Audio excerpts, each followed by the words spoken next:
Good evening students. Start करेंगे हम आज का टॉपिक, और आज का टॉपिक है हमारा एंजाइम्स में केमिकल रिएक्शंस। सो केमिकल रिएक्शंस जो होती हैं स्टूडेंट टू टाइप्स की होती हैं। एक होता है उसमें हमारा जो केमिकल, जितने भी केमिकल कंपाउंड्स हैं वो सारे केमिकल कंपाउंड्स टू टाइप्स की रिएक्शन शो करते हैं। कौन कौन सी? एक होती है फिजिकल चेंज, और एक होता है केमिकल चेंज। ठीक है, टू टाइप्स की रिएक्शन शो करते हैं chemical compound. Physical change means change in, physically वो change in shape, size, state of matter. मतलब उसमें शेप चेंज होती है, साइज चेंज हो जाता है, स्टेट ऑफ मैटर चेंज हो जाती है। जैसे मान लो आइस है, ठीक है, आइस जो है मेल्ट हुई तो उससे क्या बन गया? वाटर। मेल्ट होने से वाटर बना, और वाटर जब एवोपरेट हुआ यानी वेपर के फॉर्म में आ गया। और तो इस तरह से उसकी जो सॉलिड से लिक्विड, लिक्विड से गैसेस फॉर्म आ गई, यानी matter, state of matter change हो गया, शेप चेंज हो गई। मान लो आपने एक डो लिया और डो को आपने राउंड कर दिया पूरा, उसके बाद आपने उसकी चपाती बेल ली और फिर वापस से उसको गोल कर दिया, तो उसकी शेप चेंज हो गई। साइज़ भी आप उसको छोटा बड़ा कर सकते हैं। तो इसमें खाली उसकी शेप चेंज हो रही है, साइज़ चेंज हो रहा है, स्टेट ऑफ मैटर चेंज हो रही है, पर कोई जो बॉन्ड्स हैं उनकी ब्रेकिंग नहीं हो रही, कोई बॉन्ड्स ब्रेक नहीं हो रहे। सो केमिकल चेंज क्या होता है? केमिकल चेंज जहाँ पर कि बॉन्ड्स जो हैं वो वेयर बॉन्ड्स आर ब्रोकन, जहाँ बॉन्ड्स टूटते हैं, and new bonds are formed. Bonds are broken and new bonds are formed.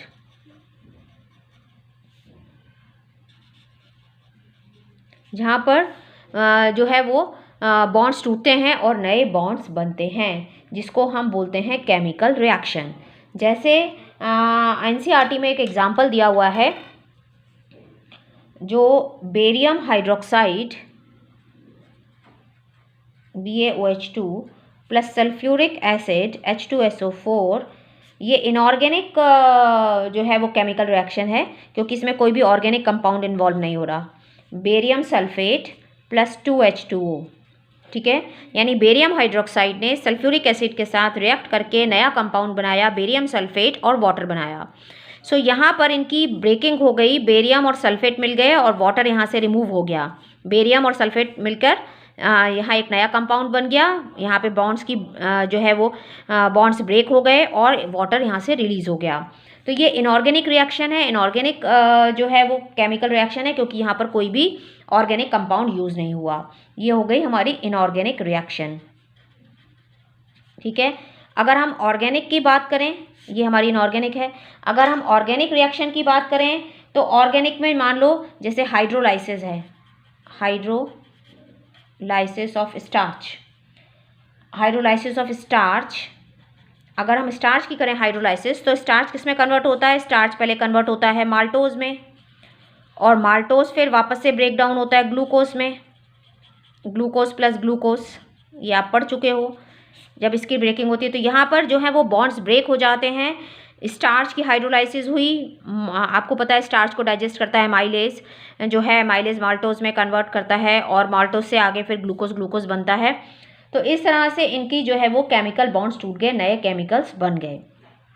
तो ये कहलाती है केमिकल रिएक्शन। ठीक है, और ये ऑर्गेनिक रिएक्शन है, क्योंकि यहाँ पर ऑर्गेनिक कंपाउंड्स यूज़ हो रहे हैं। ये हम स्टार्च का पूरा कार्बोहाइड्रेट में पढ़ चुके हैं, इसलिए हम यहाँ पर इसको डिटेल में नहीं जाएंगे। अब आता है रेट। सो रेट क्या है? रेट ऑफ ए फिजिकल और chemical, rate of a physical और chemical process refers to the amount of product formed, amount of product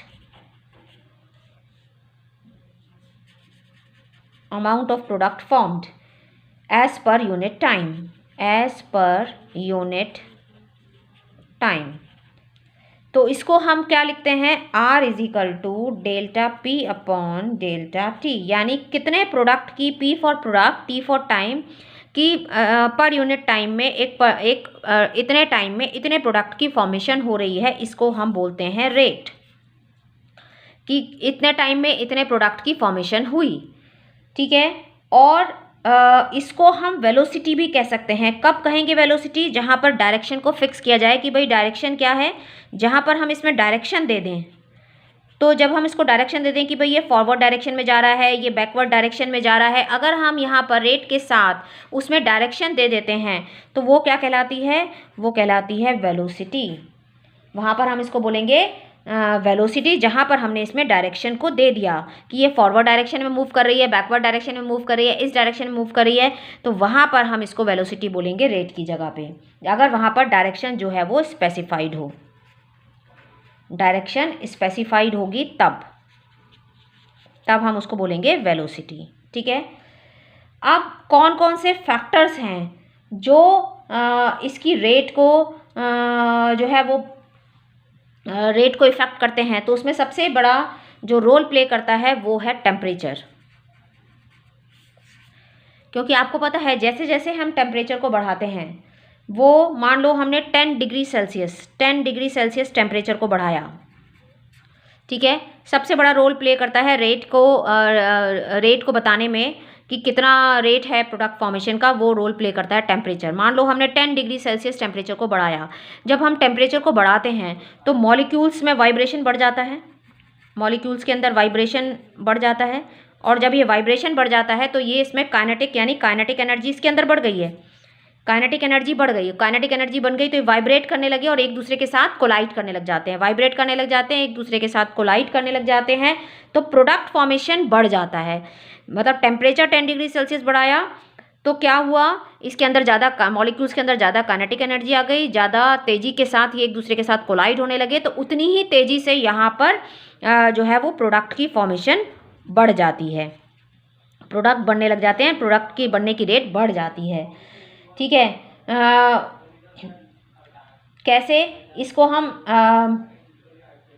पता कर सकते हैं कि जो है रेट बढ़ जाती है, अगर हम 10 डिग्री सेल्सियस कम कर देंगे तो रेट हाफ हो जाती है, यानी अगर हम 10 डिग्री सेल्सियस बढ़ा रहे हैं तो ये रेट बढ़ जाएगी, डबल हो जाएगी, और अगर हम उसको कम कर देंगे तो ये हाफ हो जाती है, यानी 10 डिग्री सेल्सियस बढ़ा रहे हैं तो ये डबल हो जाएगी। मान लो पहले टी टाइम पर 1 थी, तो टी प्लस 10 डिग्री सेल्सियस पर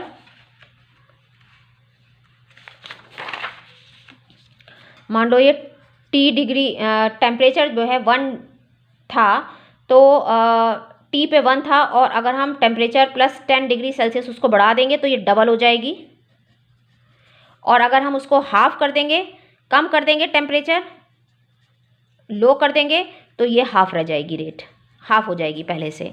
तो टेम्परेचर को 10 डिग्री सेल्सियस बढ़ाने पर ये डबल हो जाती है और कम करने पर ये इसकी रेट हाफ हो जाती है। इसको हम एक एग्जांपल और दिया हुआ है कि एंजाइम्स जो हैं वो कैसे कैटलाइज करते हैं, क्योंकि हर एक एंजाइम एक स्पेसिफिक होता है, एक स्पेसिफिक रिएक्शन के लिए। हर एक रिएक्शन के लिए जो एंजाइम है वो स्पेसिफाइड हैं, हर एक रिएक्शन के लिए जो उसका एंजाइम है जो उसको कैटलाइज करेगा वो स्पेसिफिक है। तो अगर हम देखें कि एक जो केमिकल रिएक्शन है, मान लो कार्बोनिक एनहाइड्रेस यानी कार्बन डाइऑक्साइड प्लस वाटर, और इससे मिलकर क्या बनता है, कार्बोनिक एसिड H2CO3, ये क्या है, कार्बोनिक एसिड। ठीक है, ये है कार्बोनिक एसिड। अब किसकी प्रेजेंस में, अगर मान लो एंजाइम नहीं है, हर एक के लिए हर रिएक्शन के लिए एक एंजाइम है जो उस रिएक्शन को कैटलाइज करता है। अगर एंजाइम नहीं है तो ये रिएक्शन बहुत स्लो होगी, यानी इसमें 200 मॉलिक्यूल्स जो हैं, अगर एंजाइम नहीं है तो 200 मॉलिक्यूल्स बनेंगे इसमें per hour, 200 molecules per hour इसमें बनेंगे अगर एंजाइम यहाँ पर एब्सेंट है।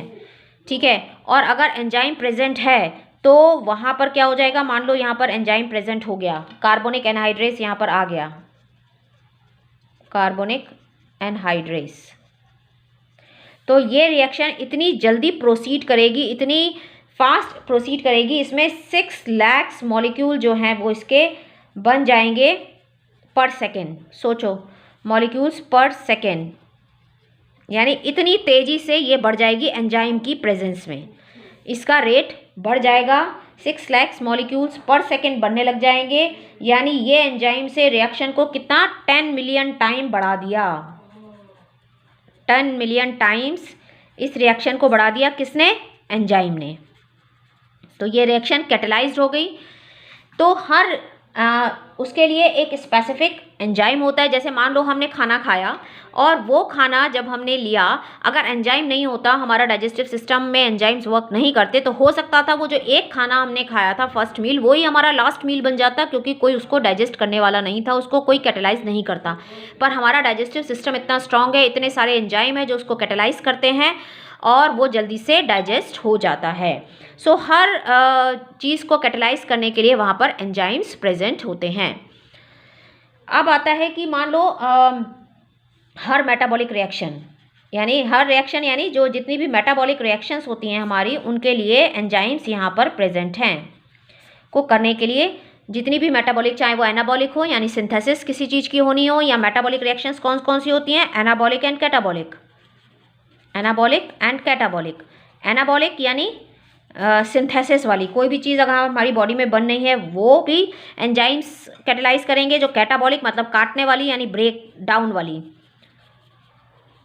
तो सारी रिएक्शन को कंप्लीट कराने में एंजाइम बहुत बड़ा रोल प्ले करते हैं। तो जितनी भी मेटाबॉलिक रिएक्शन है वो सारी एंजाइम्स के थ्रू परफॉर्म होती हैं। मान लो ग्लूकोज है, ये आपने पढ़ा हुआ है कि ग्लूकोज है, और ग्लूकोज से हमारा क्या बन रहा है? 2 मॉलिक्यूल्स ऑफ पायरुविक एसिड।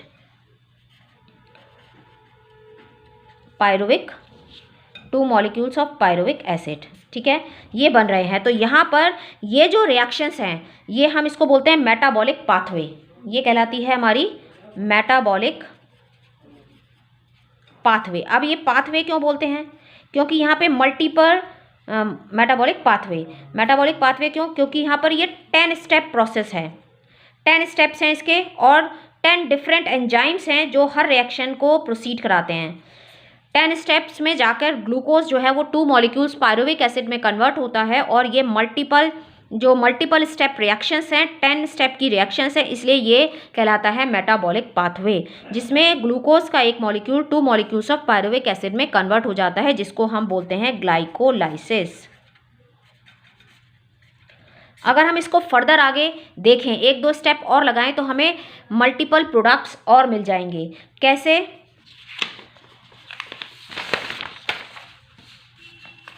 मान लो हमने किया था कि ग्लूकोज को हमने कन्वर्ट किया था 2 मॉलिक्यूल्स ऑफ पायरुविक एसिड, ठीक है, ये हमारा मेटाबॉलिक पाथवे था। क्यों था ये भी मैंने आपको बताया, क्योंकि मल्टीपल स्टेप प्रोसेस है मेटाबॉलिक पाथवे, ठीक है। अब इसमें और 2-3 स्टेप लगाएं तो हमारे काफ़ी सारे हमें जो है रिएक्शंस अगर हम इसमें आगे करेंगे तो 2-3 स्टेप में और चीज़ें हमें मिलेंगी। कैसे? अब इसमें हमारे पास 2 स्टेप आ जाते हैं। एक होती है हमारी एरोबिक रिएक्शन, एक होती है हमारी एनारोबिक रिएक्शन। एरोबिक